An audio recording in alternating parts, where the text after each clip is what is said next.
In the quiet before dawn, history holds its breath. Along the banks of the Nile, a farmer presses a seed into the wet silt. The choice to stay, to plant, to return tomorrow transforms a temporary camp into a village.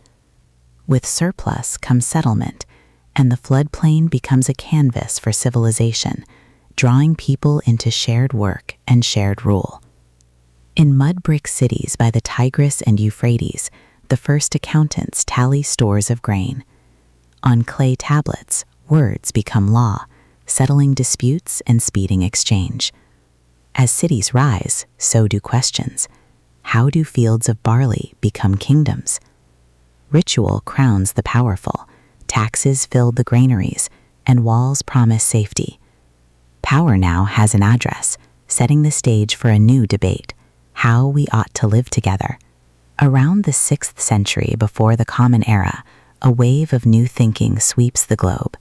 In quiet groves and crowded courtyards, teachers ask what makes a life well lived.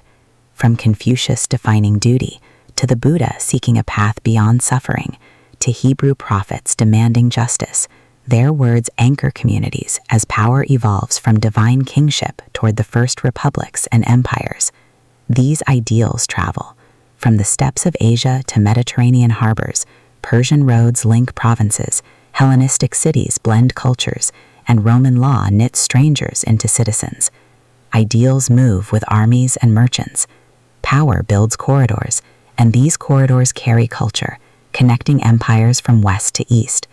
In the realms of the Maurya and Gupta in India and the Han in China, vast bureaucracies take shape, sharpening the tools of governance.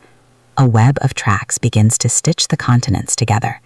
Across harsh deserts and open seas, the Silk Roads, Indian Ocean trade winds, and trans-Saharan trails become arteries of a new global body. Caravans and ships carry not just silk and spices, but crops, technologies, languages, and deadly diseases. Along these vital lines, new capitals rise, fueled by this far-reaching exchange. In these new centers, Islamic caliphates advance mathematics and law, while China's Song dynasty perfects printing, iron casting, and the compass. West African kingdoms trade gold for salt, and in the Americas, sprawling states build empires. But this interconnected world is fragile. Climate shifts and a 14th century plague reset the balance of power, redrawing frontiers through famine and war. The world quickens. A creaking caravel slips from a European harbor, its sails chasing the horizon. This is the dawn of a new age, one that will connect the globe like never before, but at a terrible cost. The Columbian Exchange moves maize and horses, but also microbes that decimate populations and chains that bind them. The silver and sugar that finance new empires are built on the coerced labor of millions.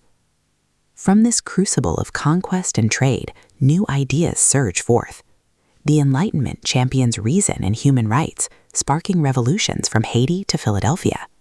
At the same time, the Industrial Revolution burns coal, crowds cities, and puts human lives on the clock. A new tension emerges, the promise of individual freedom versus the reality of industrial control. Labor movements rise, nations redefine themselves, and the foundations of empire begin to crack. These tensions explode in the 20th century. 2 world wars and unimaginable genocides, including the Holocaust, shatter the old order. As empires fall, a new world struggles to be born, defined by a nuclear standoff and the promise of international cooperation. Late in the century, global markets and communication networks spread, creating unprecedented wealth and inequality. Today, we live in the echoes of these systems.